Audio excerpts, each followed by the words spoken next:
vous ne pouvez pas voir même votre fiancé là, qui est ici. Vous ne pouvez pas vous voir ici comme ça. Et puis vous... Non. C'est la sexualité. Ça fait partie de la sexualité. Est-ce que quelqu'un m'entend? C'est un tout. Tu ne peux pas dire, maman, on n'a rien fait pendant 4 ans de fiançailles. 4 ans. Alors que vous vous êtes embrassés, fatigués. Vous avez partagé la salive jusqu'à vous fatiguer. Il y a eu partage même des caries dentaires. Microbes. Vous vous êtes partagé des microbes jusqu'à vous fatiguer. Et tu dis, non maman, il n'y a rien eu. On est sorti dans cette relation pure. Donc pour toi, l'impureté, c'est la pénétration. Mon frère, c'est la sexualité. On vient de nous démontrer que c'est la sexualité. Alors, je dis la première prison que je présente aujourd'hui, c'est la prison des souvenirs. N'oubliez pas que nous parlons de l'épanouissement dans le couple quand on est marié. Lorsque vous vivez dans l'impudicité, lorsque vous vivez dans la saleté avant le mariage, dans le péché, vous vous sentez bien. Vous dites c'était rapide. Vous dites, ah la fille là vraiment elle est très rapide, elle est venue même sans caleçon. Elle a été rapide, encore les filles d'aujourd'hui. Quand le gars t'appelle, le gars te dit viens on va se rencontrer, tu viens déjà sans caleçon. Tu es préparé à monter sur le bûcher.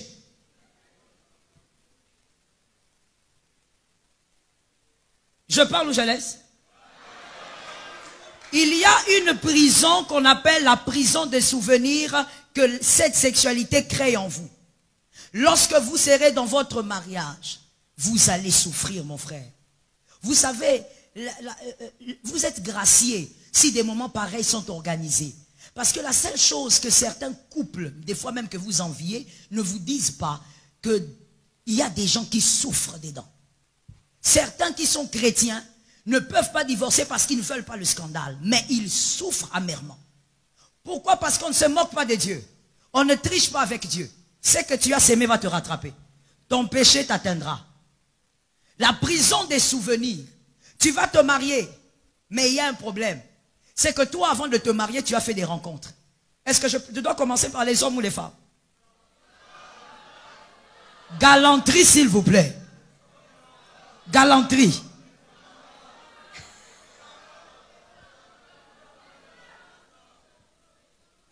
D'accord, je commence par les hommes. Commençons par la femme. Mademoiselle, toi tu as blagué avec Dieu. Quand le pasteur prêche ici, tu dis, bon, ce sont des prédicateurs, ils n'ont qu'à prêcher. Est-ce que quelqu'un peut vivre sans sexe? Même la science dit que c'est bien pour la santé. Ah bon? Tu vas, tu couches. Mademoiselle, toi tu couches avec ton copain. Systématiquement. Tu rencontres, malheureusement pour toi, je dis malheureusement, et tu comprendras. Malheureusement pour toi, tu rencontres un gars. Lorsqu'il te touche, il explore ton corps comme si il était là quand Jésus t'avait créé. Comme s'il était là le jour que Dieu t'avait créé. Il explore ton corps, il te touche d'une certaine manière. Tu te dis, ici c'est ma fin, c'est ma mort. Vérité, mon frère. Même s'ils ne disent pas vérité, c'est ça. Si je prêche ça, c'est parce que c'est ça. Tu rencontres un homme dans le parcours, tu as eu 5 gars. Le dernier que tu as eu en 2019, là, tu te rappelles, non? Il te malaxe comme quelqu'un qui a étudié ta physionomie. Il t'amène au 19e ciel. Quand tu sors de ces relations sexuelles sales, pécheresses, tu as même les yeux comme quelqu'un qui est ivre. Comme si tu avais pris des narcotiques. Tu es en train de regarder les gens comme quelqu'un qui a pris les bombés. Pourquoi? Parce que cet homme t'a amené dans des dimensions extraordinaires. Tu dis non, non, non, ça vraiment. Mais malheureusement pour toi, les choses arrivent et ce n'est pas l'homme qui t'épouse. Un autre homme t'épouse. Cet homme-là maintenant, il ne sait pas te malaxer comme celui-là. Ton mari, toi dans ta tête tu te dis seulement, ça ne sera pas différent De toutes les manières, c'est un homme, il sait comment traiter une femme. Quand tu arrives chez ce gars-là, tu épouses la clé de Volvo. Tu sais ce que c'est la clé de Volvo? Tu ne connais pas, mon frère? Tu connais la clé? Elle entre où? J'avance. Tu épouses la clé de Volvo. C'est-à-dire que lui, il n'a pas le temps de te toucher. Il ne connaît même pas comment on touche. C'est un brutal. Il est né dans la brutalité, grandi, brutalité. Son papa, Ali, sa maman. Quand il t'attrape, directement, pénétration. Tu restes comme ça. Et puis tu es là. Tu le regardes. Tu te dis que peut-être après un moment donné, il va essayer de toucher un peu ta poitrine, un peu. Il est déjà dans la pénétration et puis il a fini. Fin cap. Et puis il prend le mouchoir. C'était chaud, hein. Là, on parle de ton mari, hein. On ne parle pas de ton mari. On vous a déjà béni ici, donc c'est fini. Il te dit, en tout cas, oh, Dieu est bon. Il bat là. Toi, tu n'as même pas encore commencé, parce que le problème c'est quoi? Attention ma soeur, nous rions, mais écoutez-moi bien. Le problème c'est quoi? Les relations sexuelles que tu as eues avant le mariage modèlent même la manière dont ton corps commence à réagir à certains actes sexuels. Ça te modèle, ça te façonne. Je parlerai des hommes, je parle d'abord des femmes. Ça vous modèle. Donc quelque part, à cause de ton copain là de 2019, il avait l'habitude de te malaxer. Lui, quand il commence à te caresser, même 10 minutes. Et toi, tu prenais le temps pour monter, descendre. Les anges montent au ciel, toi tu montes en enfer. Et tu descends aussi dans les abîmes, mon frère. Et donc, tu es habitué à un rythme. Mais dans le mariage, le lieu, maintenant le cadre, là où tu dois jouir de la sexualité, tu épouses la clé du camion Volvo. Lui ne connaît pas ces histoires de caresses là. Il ne connaît pas. Lui, quand il vient, écartement. Direct. Et tu deviens malheureuse. Au début, tu ne vas pas penser au passé. Tu vas te dire, ah, peut-être qu'on va parler, ça va changer. En parlant, je veux lui faire comprendre. Mais je vais aussi te dire une chose, ma soeur. Tu vois, quand on se marie, il n'est pas facile. Je vais d'ailleurs peut-être vous scandaliser. Et là, je le dis en tant que pasteur, en train de consulter des couples de tout genre et de toute race. Je vous dis ceci, sur 100%, il y a 10% de couples qui arrivent à parler de leur sexualité. Je dis combien de pourcents? Combien de pourcents restent? Qui font quoi? Ils n'en parlent pas. L'autre est frustré, ça reste dans le cœur. C'était bien, surtout les femmes. Oui. Tu dis oui, mais après ça dans la maison, tu commences à casser les verres, tu deviens nerveuse. Pourquoi? Parce que bien aimé, comme l'apôtre Paul dit, c'est un dû pour une femme mariée, pour un homme marié, c'est son dû. Il doit en jouir. Mais toi, tu n'arrives pas parce que tu as épousé la clé du camion Volvo. Et maintenant, au départ, tu vas pas penser à ça. Mais au fur et à mesure les jours passent, tu remarques que le gars, il ne change pas. C'est son rythme. Lui ne connaît pas comment on touche une femme. Et finalement, un jour, tu commences maintenant à te mettre au coin. Vous voyez quand une maman se met au coin de la cuisine, elle médite. Vous avez déjà vu ce genre de position-là? Ou là où elle prépare, là, elle se met dehors. Elle fait ça. Méditation. Là, elle est en train de dire, il fallait que j'épouse Junior. Tu deviens maintenant prisonnière de ton passé. C'est quand tu vas constater que, ma chère, c'est ta vie. Tu vivras toujours comme ça avec cet homme, que tu vas maintenant commencer à rentrer dans le passé. À dire, ah, vraiment, Jacques n'était pas comme ça. Pourquoi je n'avais pas épousé Jacques? Voyez pourquoi il y a même des gens, au nom de cette prison de souvenirs, ils se cachent derrière une fausse amitié. Que quelqu'un me dise fausse amitié. Ils gardent des relations avec des ex. Non, c'est juste qu'on est amis, hein, on n'est pas ennemis, c'est mon ex. Non, le problème c'est que quelque part, parmi ces gens qui se comportent comme ça, il y a des gens qui sont prisonniers de leurs souvenirs. Je suis d'accord avec toi mon frère. Je parle des retombées d'abord chez la femme. Qu'est-ce qui peut t'arriver? Je t'ai dit que c'est un sujet très vaste. Je suis en train de ramasser un peu l'essentiel à cause du temps. Qu'est-ce qui va maintenant se passer auprès de la femme lorsqu'elle est dans la prison de ses souvenirs? La première chose, c'est qu'elle va commencer à penser à cet homme-là. Pendant qu'elle sera avec son homme sur le lit, elle va penser à son ex. Même si cet homme l'a quitté il y a 7 ans, elle va penser à lui.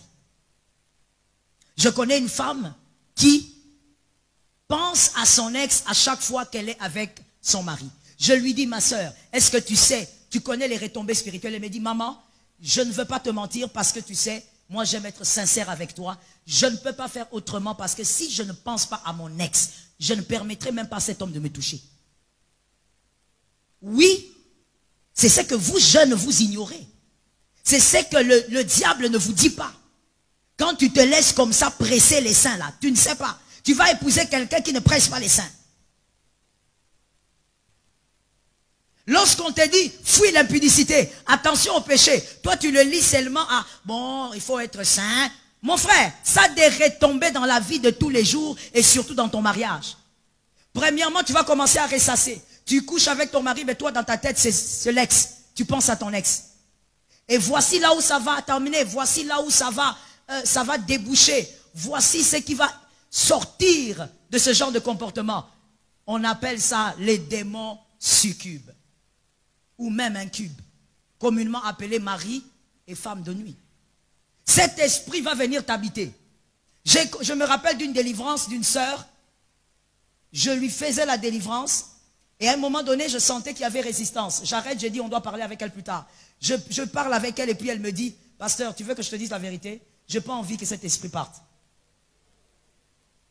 Pourquoi? Mais parce que cet esprit, quand il vient la nuit, je suis satisfaite, j'arrive à jouir. Mon mari, il n'arrive pas. Est-ce que vous voyez jusqu'où le diable peut aller? Le diable va à des niveaux que vous ne pouvez pas imaginer. Quand on est jeune, on ignore ces choses parce qu'on ne vous le dit pas. Les parents ne vous le diront pas. Et entre vous, c'est encore pire. Vous allez vous raconter plus de mensonges que de vérités.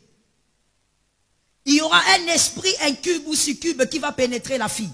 Et je veux te dire, lorsqu'il y a un esprit incube ou succube dans un foyer, ce sont les démons qu'on appelle les démons jaloux. Il est capable de rendre le pauvre mari qui n'a rien fait, il est capable de le rendre impuissant. Parce que ce sont des démons jaloux, qui jalousent sa conjointe ou son conjoint spirituel. Et tu entres dans un système compliqué que tu ne pourras briser. Voilà pourquoi la plupart des femmes aussi, mariées, sont frigides. Mais ça, on ne vous le dira pas. Gloire à Dieu, la jeunesse organise des moments comme ça pour qu'on vous dise la vérité. Oui, vous les voyez collés, serrés, mais dans le mariage, la femme est frigide. Elle est frigide. Combien de femmes j'ai reçues qui m'ont dit, maman, moi quand je suis avec mon mari au lit, je simule tout ce qu'on fait là, tout là, je fabrique. Je ne sens rien. Même quand je lui dis, chérie, tu es fort, il est nul. Elle vit donc dans une sexualité, imaginez-vous, dans le mariage, c'est légitime, mais elle vit dans un gros mensonge qu'elle a fabriqué elle-même. Et voilà aussi pourquoi certaines femmes mariées se masturbent. Ça, les jeunes ne savent pas. Ils pensent que la masturbation, c'est seulement pour les célibataires. Il y a des femmes mariées qui se masturbent avec son mari qui dort sur le lit. Pourquoi? Parce que son mari ne lui permet pas d'atteindre l'orgasme. Pourquoi le mari ne lui permet pas, mon frère? Maintenant, je veux revenir. Pourquoi? Parce qu'en réalité, tu as goûté à autre chose. Ce que tu n'as jamais goûté ne peut pas te manquer. Une femme qui n'a jamais embrassé un homme, quand elle entre dans les mariages, elle ne peut pas dire mon mari ne s'est pas embrassé. Elle n'a jamais embrassé. Comprenez-vous pourquoi maintenant la Bible est une grande maîtresse? Tout ce que la Bible dit, c'est pour ton intérêt. Tu te trompes. Je connais un homme de Dieu, il est pasteur en Abidjan. Il s'est marié chaste. Cet homme de Dieu s'est marié chaste. Parce qu'aujourd'hui, les jeunes pensent que c'est tellement rare que c'est... Il y a même des jeunes qui pensent que c'est impossible. Mais je te parle d'un homme, je ne te parle pas d'une femme. Il s'est marié chaste. Il s'est marié à plus de 30 ans, si ma mémoire est bonne. Il était chaste. Mais cet homme-là, les peu de temps que j'ai eu à parler avec lui et sa femme, il dit, maman, moi je ne comprends pas. Aujourd'hui, je suis pasteur, je reçois des couples, des femmes qui se plaignent, des hommes qui se plaignent. Ma femme ne sait pas faire ceci sur le lit. Mais maman, moi je ne me plains pas. Parce que de toutes les manières, le seul corps que moi j'ai vu nu, c'est le corps de cette femme. Comment je vais chercher des longs seins? Derrière. Comment je vais chercher des longs seins? Moi, tous les seins que moi j'ai vus, ouverts comme ça, ce sont les seins de ma femme. La sexualité que moi j'ai appliquée, c'est avec elle. Donc, je ne peux pas dire que non, elle a bien fait, elle a mal fait. Moi, je me sens bien. Parce qu'en réalité, mon frère, ce que tu n'as jamais goûté ne peut pas te manquer. Mais dans le mariage, mademoiselle, tu vas souffrir. Tu vas commencer à te rappeler. Je parle ou je laisse? Frère d'immédiat, mettez tabou là-bas.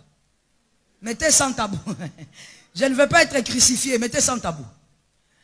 Frère, mademoiselle, tu vas être emprisonné dans cette prison des souvenirs.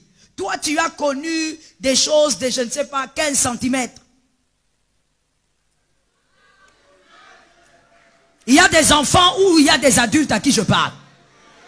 Maintenant, tu entres dans ton mariage. Demi. 1 centimètre. Toi-même, donc, oh non, ce n'est pas possible. Le péché, c'est mal. La fille que tu vois innocente, là, tu vois le visage qu'elle fait. Attention. Dans la lune de miel, vous allez comme ça. Monsieur, toi, tu sais que bon, écoute, tu as épousé une fille chrétienne et tout, les zélées intercesseuses. Tu es là, tu te déshabilles comme Superman, XOR. Hein? Tu te déchires les vêtements. La fille est vêtements. Tu dis, chérie, ça va? Oui, je veux d'abord prendre un bain. Mauvais signe. Elle vient de voir quelque chose, elle a dit, hé, ça c'est un mini ou bien? Je me fais comprendre ou pas? Messieurs les responsables, c'est sans tabou ou pas? Tu regardes, tu dis, hé, ça c'est quoi? Et la fille commence à se poser des questions. Ah, je ne savais pas que ces gens ici existaient aussi. Tu es mini. Elle a connu 15 cm. Elle a connu les XXL. Toi, tu es taille S. Je pose la question. Qui va souffrir dans ce mariage? La femme. Mais comme tu n'auras pas le courage d'en parler, parce qu'il faut le dire, dans notre société, il y a beaucoup de tabous. La fille africaine, quand elle parle, l'homme risque de penser qu'elle a vécu une vie de prostituée. C'est pourquoi il y a même des femmes mariées qui n'osent pas dire à leur mari, tu ne me satisfais jamais. 15 ans de mariage, elle ne peut pas le dire parce qu'elle a peur d'être jugée. Alors, toi, tu vas rester dans ton coin, tu ne peux plus être satisfaite parce que tu as déjà goûté à autre chose. Tu es dans un monde, une prison de souvenirs. Pourquoi? Parce que tu as goûté à des choses que tu pouvais éviter. Qui te dit que ton mari aura cette taille-là? J'avance, mon frère.